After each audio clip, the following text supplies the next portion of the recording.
الحمدللہ وکفی وسلام علی عبادہ الذین اصطفی اما بعد فاعوذ باللہ من الشیطان الرجیم بسم اللہ الرحمن الرحیم۔ معزز دوستو، بھائیوں، بزرگوں اور سماعت فرمانے والی بہنوں، السلام علیکم ورحمۃ اللہ وبرکاتہ۔ آپ تمام حضرات کو میں اپنے چینل الضحیٰ ٹی وی میں دل کی گہرائیوں سے خوش آمدید کہتا ہوں۔ اللہ تعالیٰ آپ تمام حضرات کے ہر قسم کی ہر نوع کی پریشانیوں کو دور فرمائے، صحت کاملہ عاجلہ مستمرہ عطا فرمائے اور رزق حلال وافر نصیب فرمائے، اور ہم سب کو اعمال میں آگے بڑھنے کی توفیق عطا فرمائے۔ معزز دوستو، دو چیزیں ہوتی ہیں جن سے اکثر ہمارا واسطہ پڑ جاتا ہے۔ نمبر 1، آسیب کہتے ہیں جنات کا کسی شخص پر مسلط ہو جانا، کسی عورت پر مسلط ہو جانا، کسی مرد پر مسلط ہو جانا، اسے آسیب زدہ کہا جاتا ہے۔ اور ایک ہوتی ہے نظر بد، کہ کسی کو نظر لگ جائے کسی کی۔ آج ان دونوں کا علاج، روحانی علاج، آپ حضرات کے سامنے میں پیش کروں گا۔ اگر اس پر عمل کیا جائے تو یقیناً بہت جلد اس سے چھٹکارا ممکن ہے، چھٹکارا پایا جا سکتا ہے۔ سب سے پہلے میں بات کروں گا آسیب زدہ کی۔ اگر کسی کو جنات نے تنگ کرنا شروع کر دیا ہے، یا کچھ حملہ کر دیا ہے، یا اس پر مسلط ہو چکے ہیں، یا اس کے جسم میں آ چکے ہیں، تو ایسی صورت بڑی ہی تکلیف دہ ہوتی ہے۔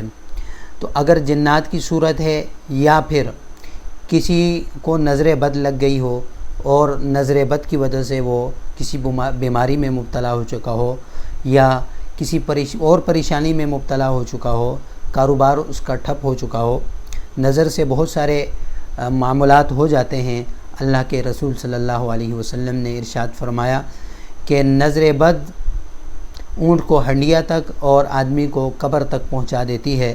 تو یقیناً اس کے اثرات بھی بڑے مضر ہوتے ہیں، بڑے خطرناک ہوتے ہیں۔ تو آج اس کا ایک علاج، بہت ہی زبردست قسم کا علاج ہے، وہ آپ حضرات کے سامنے پیش کروں گا۔ وہ علاج یہ ہے کہ آپ اپنی اسکرین میں یہ دیکھ رہے ہیں کہ یہ ایک نقش ہے۔ اگر اس نقش کو لکھ کر آسیب زدہ کے گلے میں ڈال دیا جائے، یا نظر بد والے مریض کے گلے میں ڈال دیا جائے، تو اللہ تعالیٰ بہت جلد اس بیماری سے یا اس تکلیف سے اسے چھٹکارا نصیب فرماتے ہیں اور اسے عافیت مل جاتی ہے۔ تو غور سے اس نقش کو آپ دیکھیں۔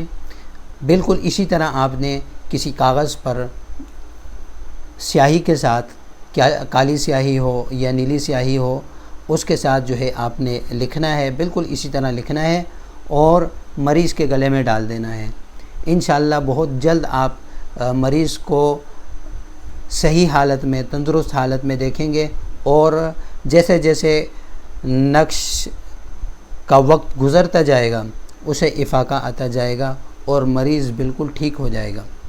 تو میری گزارش ہے ان لوگوں سے جو اس بیماری میں مبتلا ہیں، ضرور اس نقش کو اپنائیں اور اس کی برکات کو حاصل کریں، اور اپنی بیماری کو اور اپنی نظر بد کو اس سے زائل فرمائیں۔ اللہ تعالی ہمیں عمل کی توفیق عطا فرمائے۔ وآخر دعوانا ان الحمد للہ رب العالمین۔ السلام علیکم ورحمۃ اللہ وبرکاتہ۔